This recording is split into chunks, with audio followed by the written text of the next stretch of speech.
Бұрынғы өткен заманда бір қыз болыпты. Анасы оны өте жақсы көреді екен. Әжесінің де ең сүйікті немересі еді. Бірде әжесі немересінің туған күніне қызыл телпек сыйлапты. Қыз әжесінің сыйлығын басынан тастамай киіп жүретін болыпты. Содан бері көршілері кішкентай қызды қызыл телпек деп атап кетіпті. Бір күні анасы бәліш пісіріп қызына: «Қызым, мына бәліш пен бір құты майды әжеңе апарып, ал жағдайын біліп қайтшы» депті. Қызыл телпек: «Жарайды, анашым, апарып келейін» деп бәліш пен май салынған себетті салады. Анасының сөзін екі етпейтін қызыл телпек әжесіне барады. Оған әжесі тұратын ауылға жету үшін орман арқылы өтуге тура келеді. Қызыл телпек орманда жалғыз жүрудің қаншалықты қауіпті екенін білмеді.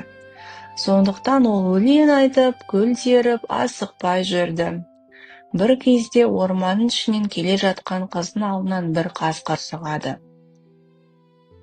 Қызыл телпек: «Сен қайда бара жатырсың?» деп сұрайды қызды жегісі келген қасқыр.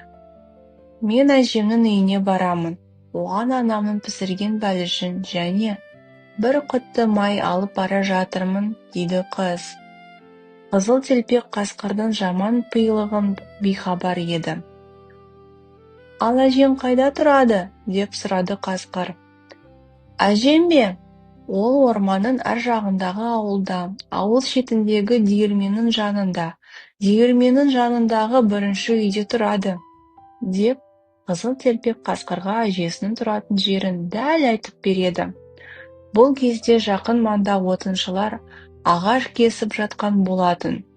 Қасқыр сол отыншылардың дауысын естіп қызға тиіспейді. Қызыл телпектің әжесінің тұратын жерін біліп алған соң алдымен әжесін жемек болады. «Жарайды, мен де сенімен бірге сол ауылға барып, әженің жағдайын сұрап қайтайын. Кел екеуміз жарысайық, әжеңе қайсымыз бірінші жетер екенбіз. Сен мына жолмен бар, мен ана жолмен жүрейін» деп қасқыр өзіне ауылға тез жолды таңдап алады. Қасқырдың ұсынысына келіскен қыз ұзақ жүретін жолды жүреді. Ол жол жөнекей асықпай гүл теріп барады, ал қасқыр алды-артына қарамай тура ауылға қарай тездетіп бет алады. Қызыл телпектің әжесі үйіне осылай ерте жеткен ол есікті қағады. «Тоқ, бұл кім?» деп сұрайды әжесі. Қасқыр дауысын жіңішкелеп: «Әже, бұл мен ғой, немере қызым, Қызыл телпек. Мен сізге қонаққа келдім. Анамның пісірген бәліші мен бір құты май алып келдім» дейді. Бұл кезде ауырып төсек тартып жатқан әже шынымен немересі келген екен деп ойлап: «Айналайын қызым, тұтқаның жанында жіпті тартсаң есік ашылады» дейді дауыстап. Қасқыр жіпті тартып қалады. Сол кезде есік ашылады. 3 күн аш жүрген қашқыр басы көктеп кіріп келеді. Ашқарақтанып бірден әжейді бас салады да бүтіндей жұта салады. Содан соң есік жауып, басына әжейдің қалпағын киіп, көзіне көзілдірігін тағып, төсегіне жатады да қызын келуін күтеді. Сәлден соң есікті қызыл телпек қағады. «Тук, бұл кім?» дейді жуан дауыспен тойып алған қасқыр. Қыз күлдірілген дауысты естіп қорқып кетеді. Артынша: «Әжеме суық тиіп, дауысы содан өзгерген болар» деп ойлайды. «Бұл мен, сіздің немереңіз, қызыл телпекпін. Мені сізге анам жібереді. Бәліш пен бір құты май алып келдім». Қасқыр дауысын өзгерте қойып жіңішке дауыспен: «Тұтқаның жанындағы жіпті тарта ғой қызым, сонда есік ашылады» дейді.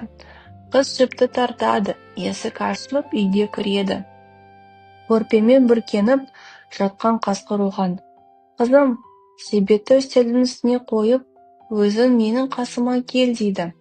Қызыл телпек балеш пен май құйылған құтты салынған себетте үстелдің үстіне қойып, қасқырдың жанына жақындайды. Қасқыр енді: «Жолдан шаршаған боларсың, қасыма кеп жата ғой», дейді. «Әжем», деп ойлаған қызыл телпек қасқырдың жанына жатады да: «Әже, сіздің қолыңыз неге үлкен?» деп сұрайды. «Сені қатты құшағыма басу үшін, қызым». «Әже, құлағыңыз неге сонда үлкен?» «Сені жақсы есту үшін, қызым». «Әже, көзіңіз неге үлкен?» «Сені жақсы көру үшін, қызым». «Әже, тісіңіз неге сонда үлкен?» «Сені тезірек жеу үшін, қызым-ау», деп қызыл телпекті бас салып, аяғындағы кебісін қызыл телпегімен бірге жұта салады. Байқұс қыз айғайлап та үлгермейді. Бірақ бақытына қарай дәл сол сәтте үйдің қасында бір отыншы өтіп бара жатқан еді. Отыншы қасқырдың дауысын естіп, үйдің терезесін қарайды. Үй ішінде төсекте орнына қозғала алмай жатқан қасқырды көреді. Оның қампиған қарнына қарап, не болғанын бірден түсіне қояды. Отыншы жыртқышты ұстап алып, қарнын жарып жібереді. Қасқырдың ішінен қызыл телпек пен әжесінің аман шыға келеді. Отыншы қасқырдың қарнын қайта тігіп, бас қоя береді. Қызыл телпек және әжесі отыншыға алғыстарын білдіреді. Әжесі шай қойып, немересі әкелген бәліштерді себеттен шығарып, дастархан жаяды. Сөйтіп үшеуі жақсылап тұрып шай ішеді. Балақай! Алда сені қызықты ертегі күтіп тұр. Соңына дейін қара. Ертеде бір ауылда Герда мен Кай деген екі бала өмір сүріпті. Олар бір-біріне өте жақын болып, күнде бірге ойнайтын.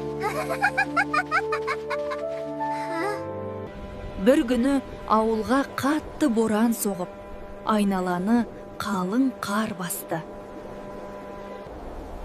Сол борандың ішінен сұлу әрі суық қар ханшайымы пайда болады. Ол Кайдың жүрегіне мұздай сиқыр салды. Сосын қар ханшайымы Кайды өзімен бірге алып кетті. Кай жоғалып кеткенде, Герда жалғыз қалады. Ол қатты жылап, досын іздей бастайды. Бірақ Герда берілмей, Кайды табуға бел буды. Ол ұзақ әрі қиын жолға шықты.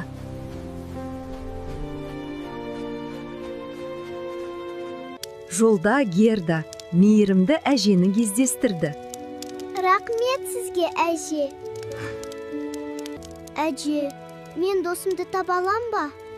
Ақ жүрегің сені дұрыс жолға апарат, қызым. Жолың қиын болады, бірақ қорықпа. Герда әженің сөзін жүрегіне сақтап, жолын жалғастырды. Герда суыққа қарамай, алға қарай батыл жүре берді. Осы кезде Гердаға мейірімді бұғы жолығады. Бұғы Герданы солтүстікке қарай алып жүрді.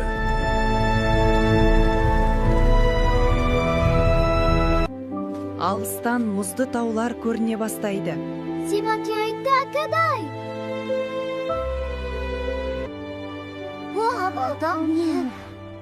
Осы жерде қарлы сиқыршының мұз сарайы тұр еді. Герда бұғыға алғысын айтып, жалғыз өзі алға беттеді. Мұз сарайының ішінде Кай жалғыз отыр еді. Бірақ оның жүрегі әлі де мұзда еді. Кай, мен сені іздеп келдім. Герданың даусы жүрекке жетті. Герданың көз жасы Кайдың жүрегіндегі мұзды ерітті. Осылайша мұзды сиқыр толықтай жойылды. Герда, сен келдің, Екеуі қайта қол ұстасып, үйге қарай жүгірді. Мейірім мен достық бәрін жеңді. Ерте, кең де әсем далада кішкентай ғана ауыл болыпты. Сол ауылда Күлше қыз деген мейірімді қыз өмір сүріпті. Күлше қыз бұл дүниеде анасынан ерте айырылып, жалғыз қалыпты. Күлше қыз күнде ерте тұрып, үй жинап, су әкеліп, от жағып еңбек етіпті. Күлше қыз шаршаса да, жүрегінде мейірімін жоғалтпапты.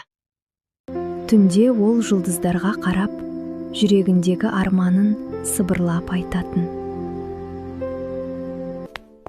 Ал өгей шешенің қыздары өздерін ғана ойлапты. Ал өгей шешесі қатал да суық жан еді. Күлше қыз олардың жанында жүрсе де, көзге көрінбейтіндей еді.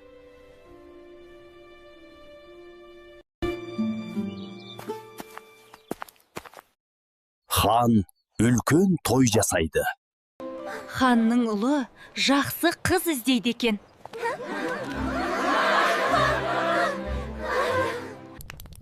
Бұл хабар өгей шешенің жүрегіне қуаныш емес, есеп болып кіріпті. Менің қыздарым тойға барады. Ал сен, Күлше қыз, үйде қаласың, жұмыс істейсің. Күлше қыз тағы да үндемепті. Тойға кешікпейік, тезірек бол. Ал Күлше қыз сол күйі үйде қалыпты. Күлше қыз бұл кеште жалғыз қалды. Қызым, Су берер медің? Күлше қыз соңғысын болса да, бөлісуден тартынбапты. Бұл әже жай адам емес екенін Күлше қыз сол сәтте-ақ сезгендей болды. Әже Күлше қыздың жүрегіндегі мейірімді көріп, ақ батасын беріпті. Сол сәтте дала да, түн да Күлше қыздың мейіріміне жауап бергендей болды. Әженің батасы Күлше қыздың маңдайына нұр болып қоныпты. Арықтайда ақ боз тұлпарға айналыптыр.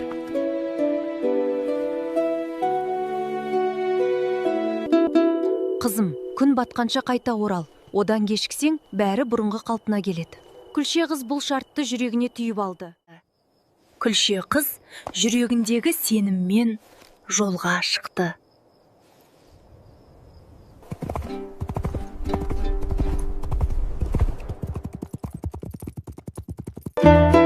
Егер бұл ертегі саған ұнап жатса, арнамызға жазылып, лайк басуды ұмытпа, досым. Ал біз ертегіні жалғастырайық.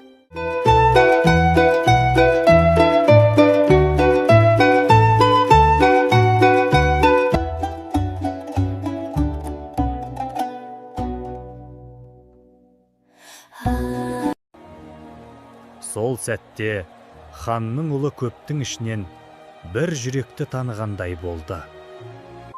Ханның ұлы жүрегінің ішінде батылдық тауып, Күлше қызға қарай жақындайды.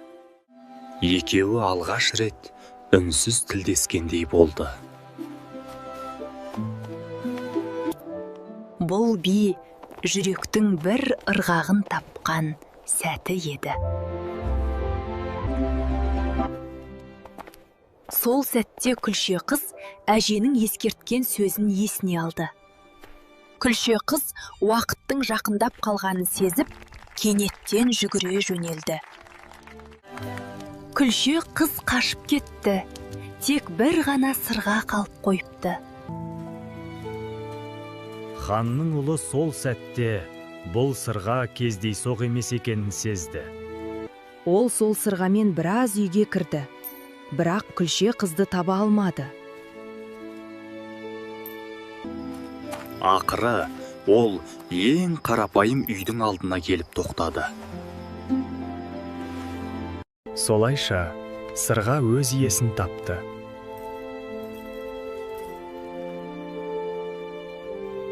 Сонда ханның ұлы күлше қыздың мейірімін көріп, жүрегінің тазалығын танып, оны өз тағдыры деп білді. Осылайша күлше қыз хан ордасына келін болып түсті. Ол жақсы ханшайым болды. Елге көмектесті. Қарапайым қалпынан айнымады. Ал кең дала бұрынғыдай тыныш әрі әдемі күйінде қала берді. Ертеде аспан мен жердің арасын тұман басқан шақта далада тіршілік еткен хайуандар жылдың басы болуды армандап бір-бірімен таласқа түсіпті. Әр қайсысы өз еңбегін, өз қасиетін мақтап, жыл иесі атануға ұмтылды. Ал олардың арасында кішкентай ғана айлакер тышқан бәрін таңғалдырмақ еді. Сонда жылқы бастайды. Мен алысты жақын қыламын. Күшімді көрет, сүтімді шет, қылыма шейін арқан жіп есет. Сен адамның жұмысын қылсаң, сұлу, шөп асайтын тамағың үшін құл болдың. Міне, мен сен көтере алмайтын ауырды көтеріп, неше айшылық алыс жерлерге барамын. Аш болдым деп арпа, сұлу сұрамаймын. Көде болса көде, жусан болса жусан, не кез келсе соны көре кетемін. Табылса су ішіп, табылмаса шөлде де жолға жүре беремін. Жыл басы болу маған лайық. Егінді менімен егеді, сүтімнен құртмай алады, жүнімнен киіз басады, киім тігеді.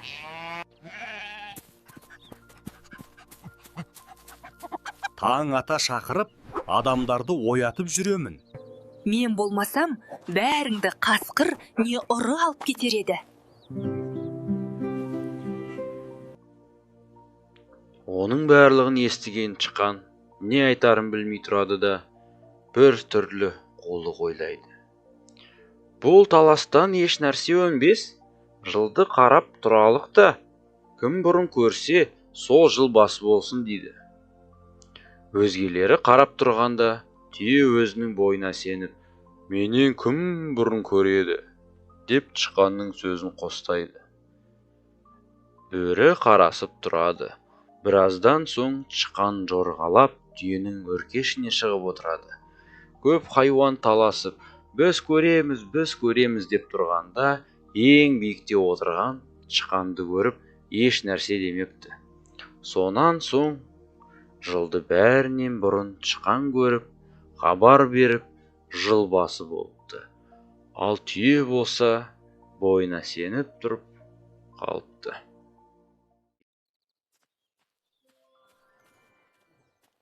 Маған кішкентай баланы тауып әкеліңдер.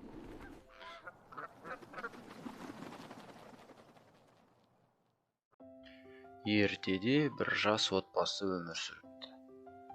Олардың екі баласы бар екен. Тұңғышы Маша, ал кенжесі Иванушка. Бір күні әке шешесі қалаға баруға жиналады. Кетерінде олар Машаны шақырып, «Қызым, үй мен інің саған аманат. Бауырыңды қараусыз қалдырма, біз сендерге базарлық алып келеміз» деп қатаң ескертеді. Ата-анасы кеткен соң Машаны достары шақырып, Маша болса аулада ойнап жүрген достарына қосылады. Ал Иванушканы терезе алдындағы көк шөпке отырғызып кетеді. Ойынға беріліп кеткен Маша інісін ұмытып кетеді. Сол сәтте аспаннан жабайы қаздар ұшып келеді де, жалғыз отырған Иванушканы байқап қалады. Олар Иванушканы аңдып, ақырын ғана қанаттарына отырғызып алып, орманға қарай ұша жөнеледі. Біраздан соң Маша үйіне оралады.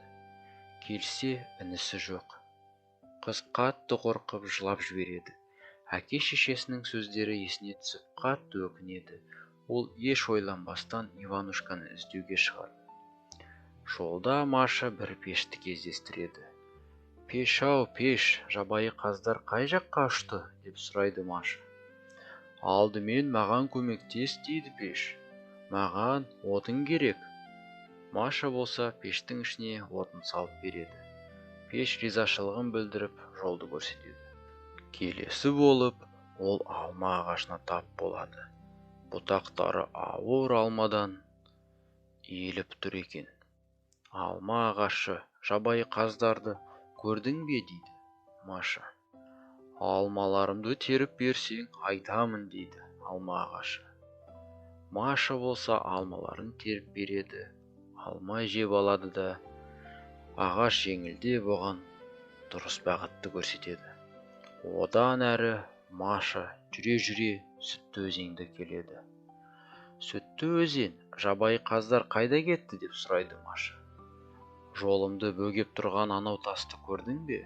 Сол тасты алып тастасаң, мен саған жолды айтамын» дейді. Маша тасты итеріп шығарады да, өзен оған орман ішіндегі жолды нұсқайды. Орманның ішіне кіріп жүрсе, Маша кірпіні кездестіреді.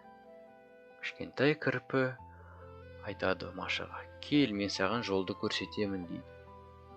Жолды көрсетіп бара жатса, алда үлкен тауға аяқты үйшік тұр екен. Ал үйдің жанында Иванушка алтын алмамен ойнап отыр екен. Маша ақырын жақындап, інісін көтеріп алып, қаша жөнеледі. Бірақ мұны байқап қалған жалмауыз кемпір жабайы қаздарды шақырады да, балаларды қудыруға бұйрық береді. Қуғын басталады. Алдымен балалар Сүтті өзенге жетеді. Өзен оларды астына жасырып, қаздардан құтқарып қалады. Кейін қаздардан тағы қашып олар алма ағашына тап болады. Алма ағашы оларды бұтақтарымен жабады. Алма ағашы көмектескеннен соң олар ары қарай жүгіре бастайды. Алдарында ең басында көмек берген пеш кездестіреді. Пеш оларды ішіне қарай жасырып, қаздарды адастырады. Шаршаған жабайы қаздар кері қайтады. Ешқай жерден таба алмай, Маша мен Иванушка аман-есен үйлеріне қарай жүгіре бастайды. Әбден шаршаған жабайы қаздар үйлеріне қарай қаша жөнеледі. Маша мен Иванушка өз үйлерін табады да, үйге қарай қайта бастайды. Көп ұзамай ата-аналары да оралады. Балаларын құшақтарына алып, қуанып бірге шай ішеді. Маша қателігін түсініп, енді ешқашан інісін қараусыз қалдырмауға уәде береді. Содан бері Маша әрқашан жауапты, мейірімді қыз болыпты.